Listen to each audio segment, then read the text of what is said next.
ये भी कहना चाहूँगा कि नॉर्मली हम लोग क्या करते हैं कि जैसे मेरी सैलरी आई है तो मुझे आज 100 रुपये मिले हैं तो मैं पहले अपने सारे एक्सपेंसेस चुका दूँगा और उसके बाद जो पैसे बचेंगे वो मैं इन्वेस्टमेंट करने की सोचूंगा उससे।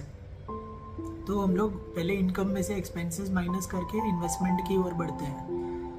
किसी महीने ज़्यादा खर्च हो गया तो शायद इन्वेस्ट भी नहीं हो पाता, अनलेस कि मैंने SIP कर रखी हो, जो फिर मेरी ऑटो डेबिट होती है, तब तो निकल जाएगा पैसा। लेकिन अदरवाइज़ मुश्किल हो जाता है इन्वेस्ट करना। एक हैबिट बना के रखना इन्वेस्ट करने की बहुत मुश्किल होता है, उसे फॉलो करना।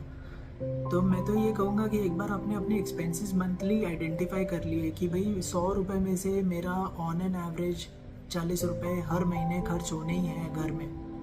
तो मैं ये कहूँगा कि जैसे ही आपको 100 रुपये मिलते हैं तो आप पहले वो 50-60 रुपीज़ जो आपको इन्वेस्ट करने हैं पहले वो कर दीजिए पैसे आते ही, ताकि उसको कोई छेड़छाड़ ना हो। देखो आपके पास आज की रोटी खाने के तो पैसे हैं, लेकिन कल की रोटी का क्या या परसों की रोटी का क्या, वो ज़्यादा इम्पॉर्टेंट है। तो उसके लिए हम लोग सेव करते हैं।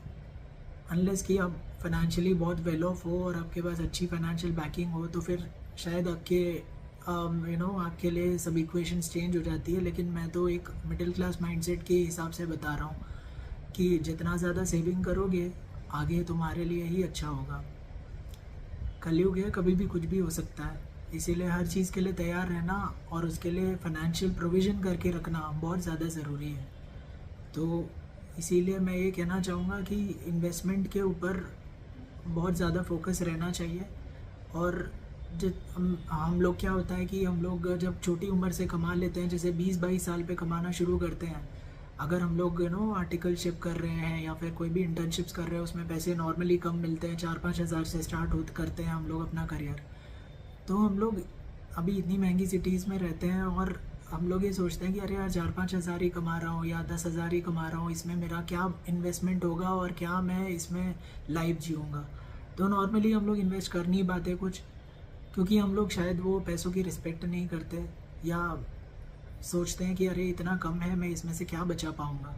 इस वजह से हम लोग कुछ बचा ही नहीं पाते, तो सालों साल वो आदत बन ही नहीं पाती है।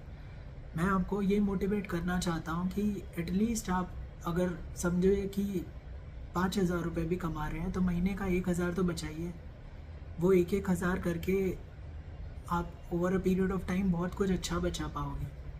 एंड शुरुआत में मैं ये नहीं बोलूँगा कि भाई फिक्स्ड और वेरिएबल कैपिटल में डिवाइड कर दो पैसा। ये बातें बाद में आती है जब आप अच्छा कमाने लग जाओगे, जब आपकी लाइफ सेटल हो जाएगी थोड़ी।